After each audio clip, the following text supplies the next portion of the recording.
Thank you, Professor. Over here. Jacob Spencer from Harvard Law School. I have a question for Professor Rosen. Are you as equally troubled by the Rasool and Boumediene treatment of Eisenträger as by the treatment of Precedent and Citizens United? And on that basis, is it realistic in a court where the majority of the justices are comfortable, let's say, mischaracterizing Precedent when they're in the majority and then excoriating the other side when they're in dissent? Is it realistic on that court for Chief Justice Roberts to actually effectively change the culture of the current court? That's a superb question, and I have to agree with you. I actually I think Chief Justice Roberts cleaned the clock with Justice Breyer in terms of the characterizations of Precedent and got the better of that argument. So where does that lead us?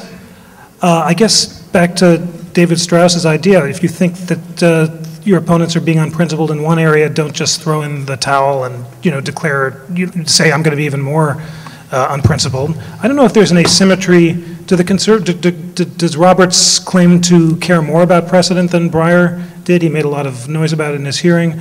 Not so much. The liberals are fairly opportunistic about it. I think that's a very fair question, a very fair challenge, actually.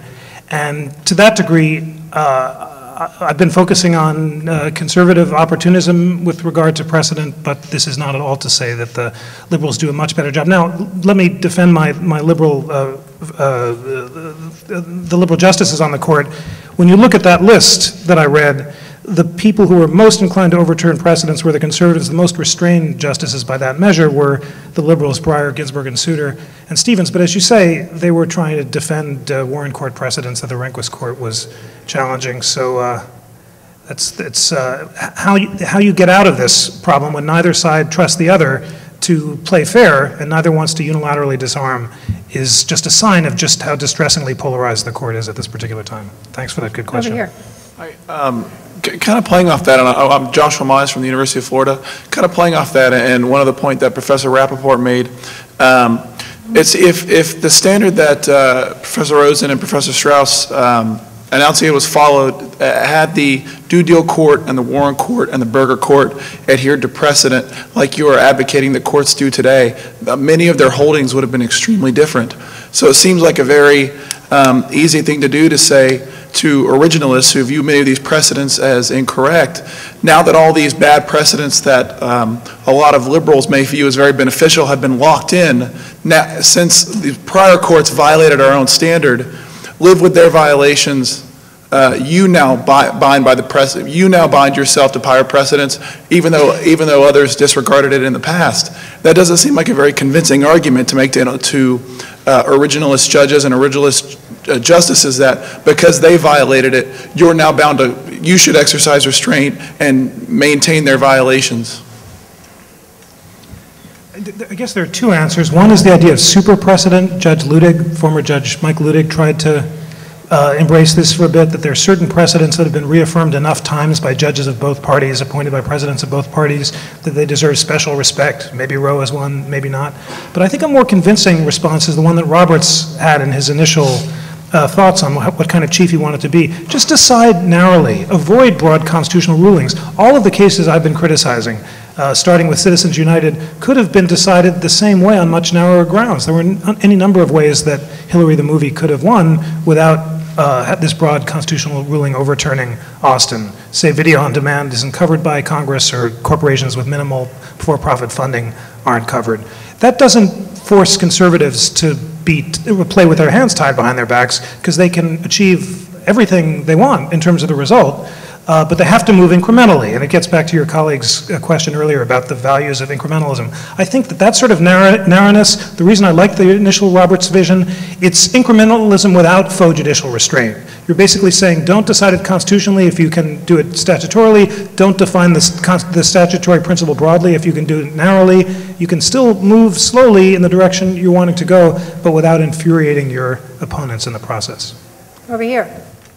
Hi, I'm Stephanie from William Mitchell. My question is actually to Professor Rappaport and to Professor Strauss.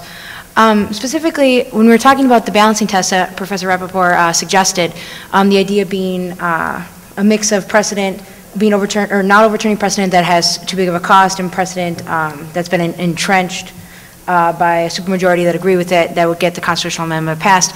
If we see the turn to a liberal acceptance of originalism after the current Roberts Court, how will that affect the balancing test you suggested, or would it act the same?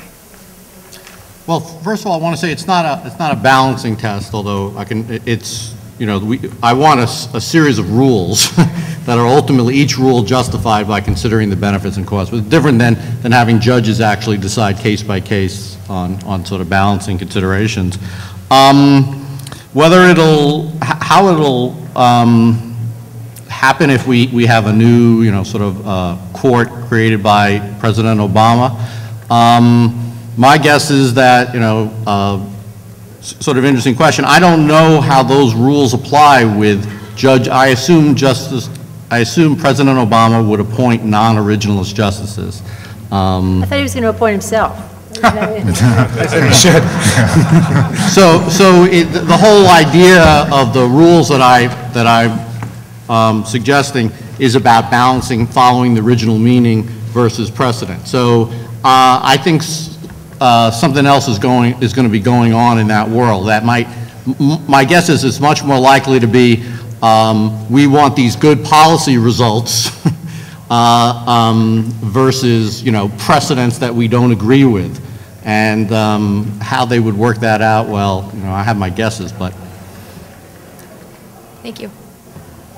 Professor Strauss, a little bit of a follow-up there, I think. Was that question addressed to both of you? Yeah, I mean, I have a, no, we should go to the next question. Okay. Anything I said will be redundant. To be respectful of the next panel, I'm going to ask, they keep growing. There's like Fantasia over here.